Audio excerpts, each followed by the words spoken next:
to my channel. This is my sewing conversations over coffee. It's Saturday morning here at Made by Lucy, and it's absolutely tipping it down outside. I don't normally do my conversations over coffee on a Saturday morning, but the house is quiet, my husband's at work, the kids are amusing themselves, and I've got some patterns that I want to get prepped ready for sewing. So I thought I would come on, have a little chat with you guys, say hello and see how your weekends are going, and tell you what process I take when I'm thinking about doing a new sewing pattern. So today the plan is this weekend to prep my next batch of patterns. So if you watched my last vlog, if you didn't, head over, I'll put the link up here and have a little look to see what my plans are for the coming month. You'll see that I attempted to make the pencil skirt for my Simply Sewing magazine, but it didn't quite turn out right. It was much too big and I couldn't tell if that was the pattern. I chose the wrong size. I've re-looked at my sizing and it does come out, you know, my measurements do fit the size that I made, so I'm going to attempt to make the size smaller. I don't know if it was because the fabric I used was stretchy as well, but I'm going to recreate that. So I'm going to take that apart this weekend. So that's going to be a little sofa project. Carefully unpick that because the fabric is woolen, so it's really hard to see the stitching in the fabric. And I'll get some faux leather to make the waistband as well. So I am going to redo my pattern, redraw out my pattern pieces for the size below for this one and unpick this weekend. So that's one of the first things I want to have a go at prepping today. And then the second thing that I want to prep ready for sewing is this gorgeous McCalls shirt pattern. So this is the next project I want to have a go at. I really, really love this. It's a really different type of pattern for me.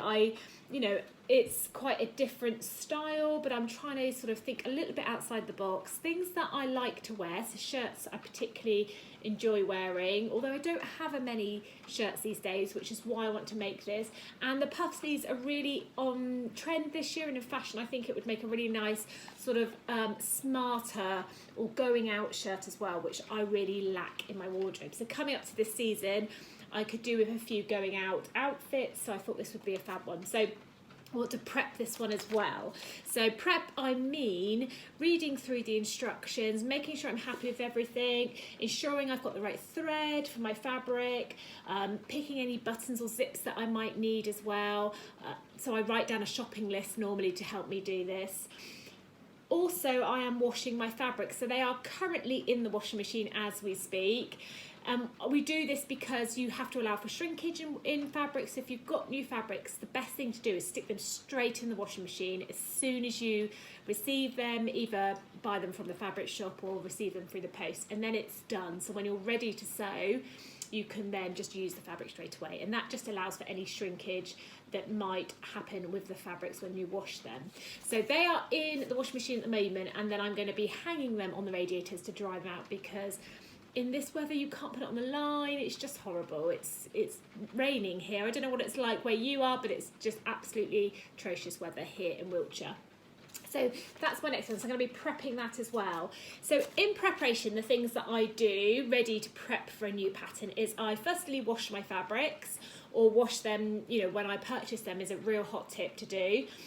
I also redo my measurements. So depending on when I last measured myself, I may reuse those measurements or do them again, and it's really worth sort of re-measuring regularly because we change shape quite often, and you know, different patterns have completely different sizing. So just check your measurements often, every sort of few months, sort of 3 to 6 months. Just double check them and make sure that your shape hasn't changed at all while you're making your garments. So I've re-measured myself this morning using my little body measurement guide PDF here, which I will put the link in the comments. Actually, this is just one that I've produced for myself and my sewing community to use. So it's just got the main measurements you potentially would need to make the patterns that you might be attempting, and any extra ones you can do, you could just add on if you need them. I measure in inches, but most patterns have both measurements available, so inches and centimetres, so whatever works for you, and you might want to get someone to help you do that. So I've done that as well. So I've re-measured myself just to make sure I'm still the same as what I was a few months ago. which pretty much am. And then I am also going to look through all the patterns now, one by one, and draw out my patterns. So whenever I'm dressmaking, I always trace the patterns. I never use, well, not normally, very rarely, will I use the actual pattern that's in the packet.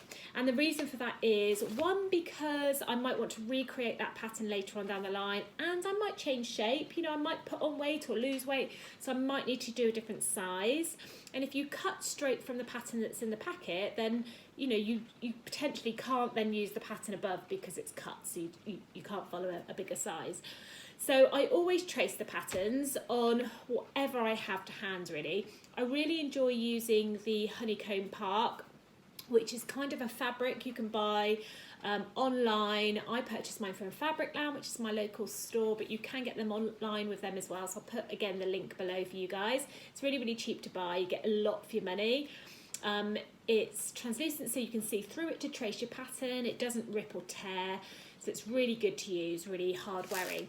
I have run out of that at the moment. I was going to get some yesterday, but the weather again was so bad that I just didn't want to. I didn't want to go out, so I need to order some or get some from town next week. So in the meantime, I've stolen some baking paper. I also use this, but it's not so good because it's not, this one isn't very wide, as you can see, so you can't always fit all the pattern pieces on here. And it can rip and tear quite easily.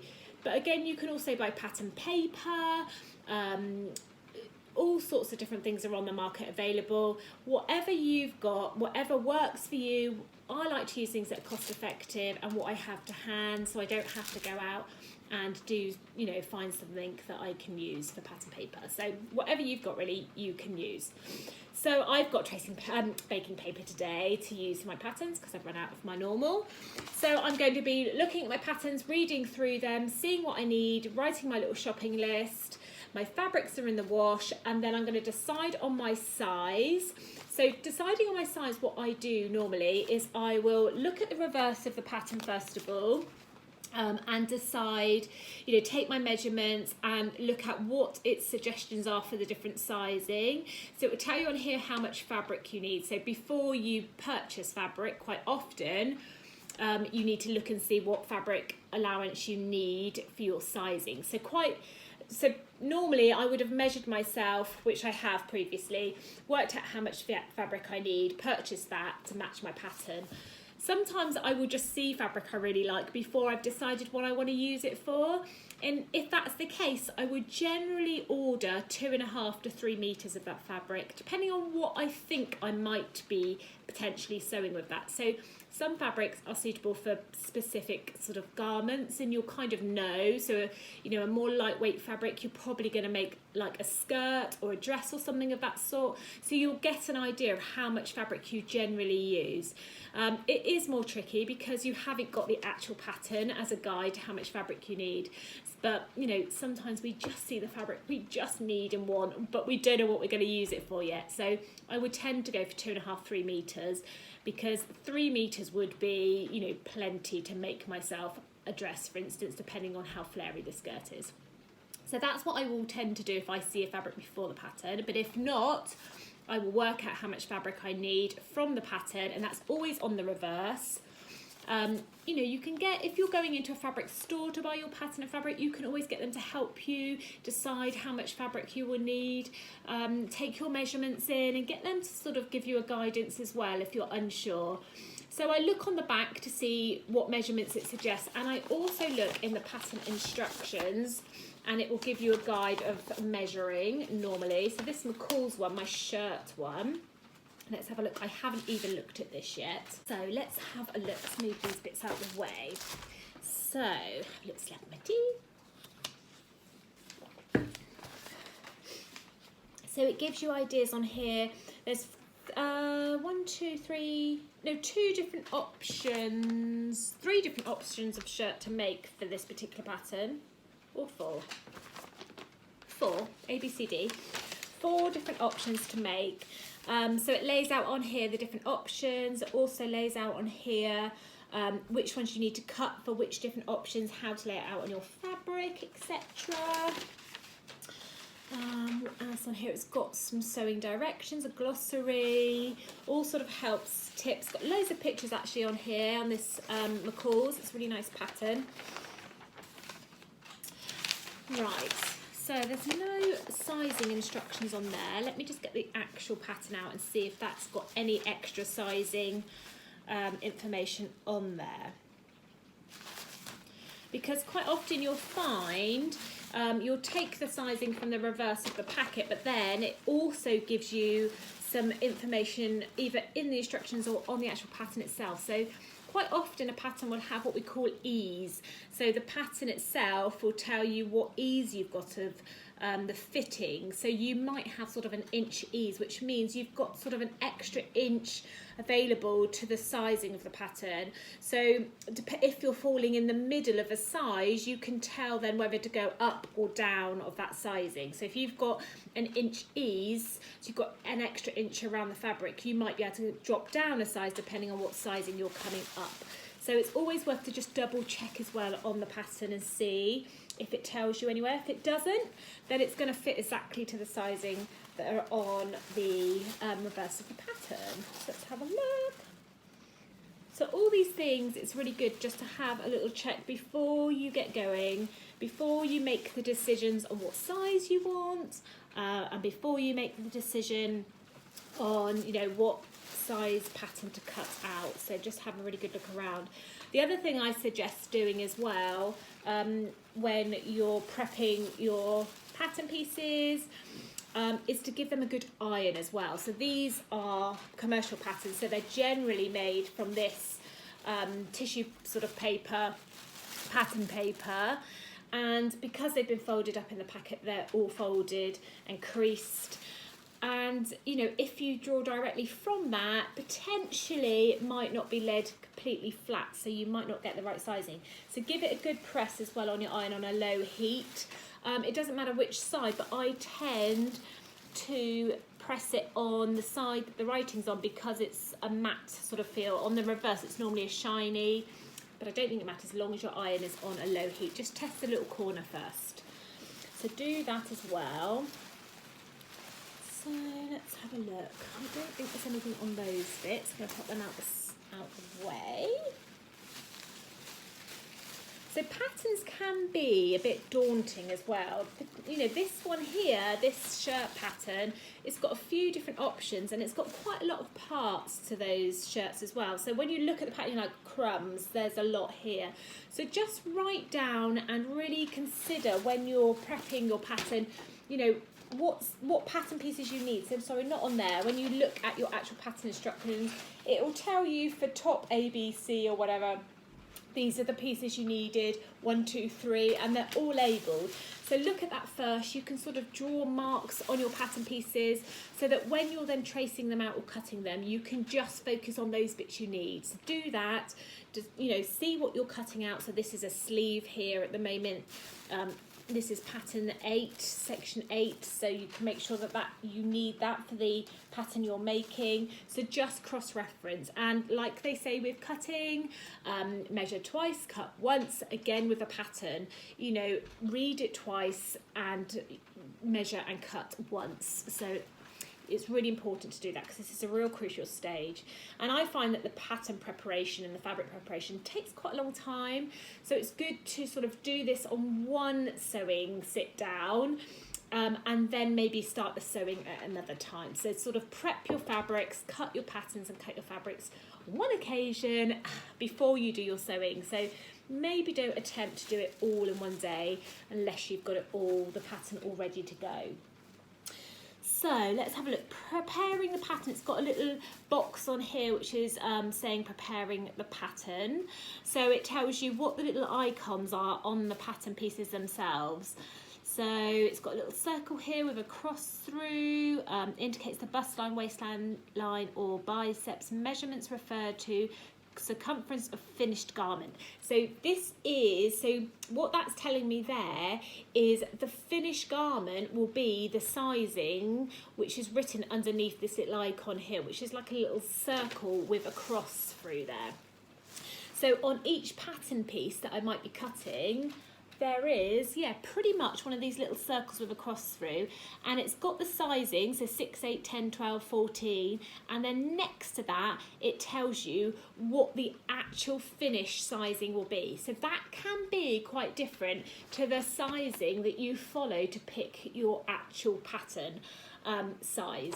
So it's really good to cross-reference that as well. So if you've picked yourself to be a size 10, for instance, on the pattern reverse from the measurements you've taken, but then when you look at the actual sizing, it indicates on the pattern pieces the finished garment size, and it's completely different, then, you know, consider using the pattern sizing and maybe resize yourself. So again, compare the two, make a decision on what fabrics you're using and how much extra room that pattern has got. So what I mean there is, this is a shirt pattern, it's fitted, so it's not going to have a lot of extra room, it's not going to have a lot of ease.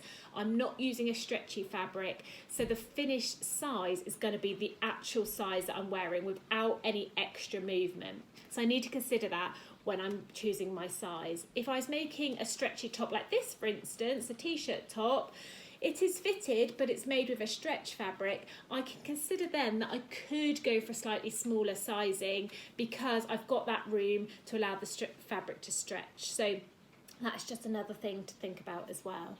So on here, it's giving me the overall measurements, bust line, waistline, bicep. So the sleeve is obviously your bicep, so it's measuring around here. So you could then measure around and refer that back to the sleeve and make sure that that matches with the sizing that you've chose.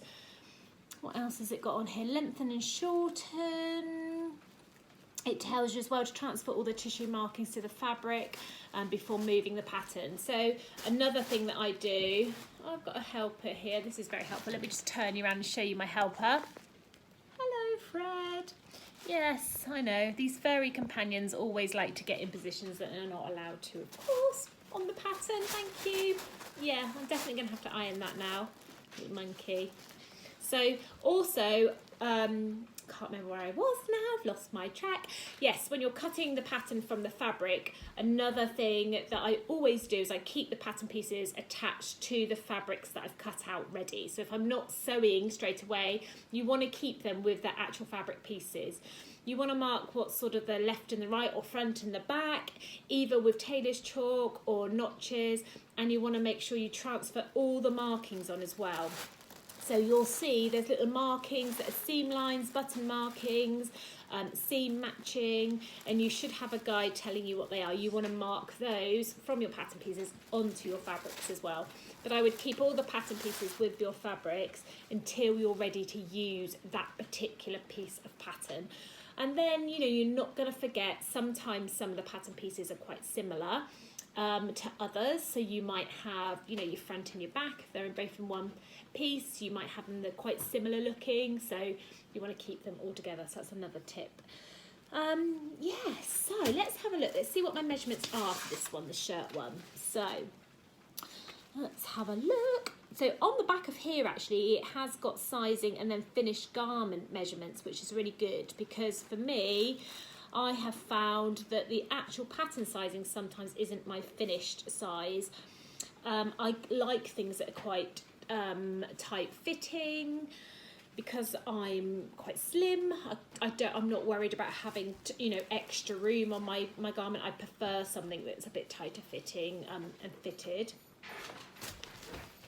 Okay, so I'm looking now at my pattern pieces, and I've just found pattern piece 3, which is the front bodice, and it's giving me the overall dimensions of the finished garment. So on the pattern pieces, I'm coming out much smaller than I am when I look at my sizing on the back of the pattern.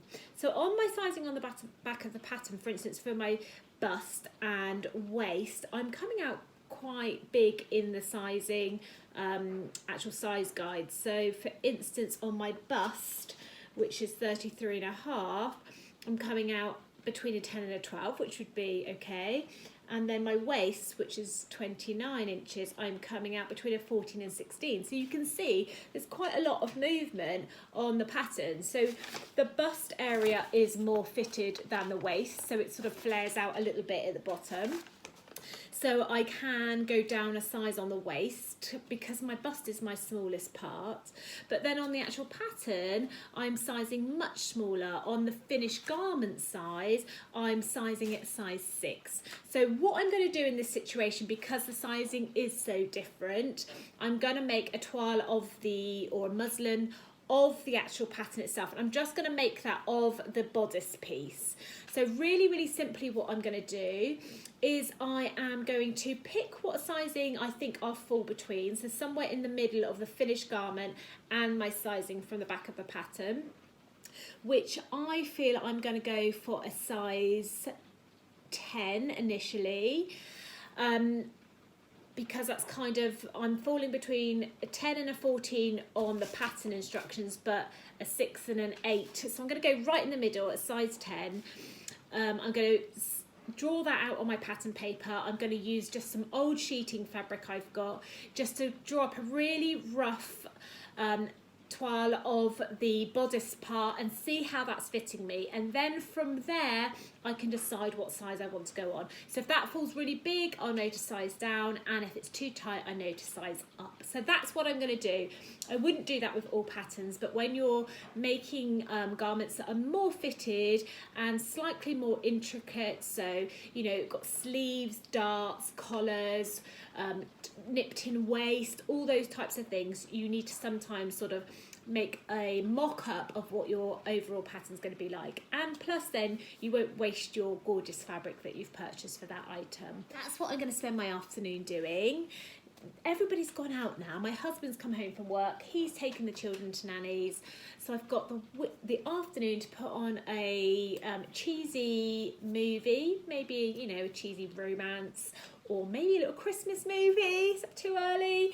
And sit at the dining room table with a nice cup of tea and some biscuits and get my patterns ready. So I will report back and tell you how I got on, but I hope that's given you some ideas of how to prep your fabrics, and this is certainly how I do it. But all I would say really, top tip, is take your time and don't expect to get everything finished in one sitting. So schedule yourself some time for the prep, and then schedule yourself some time for the actual sewing. So happy sewing, everyone. Let me know if you've got any sewing plans this weekend, and I'll see you all again soon. Bye.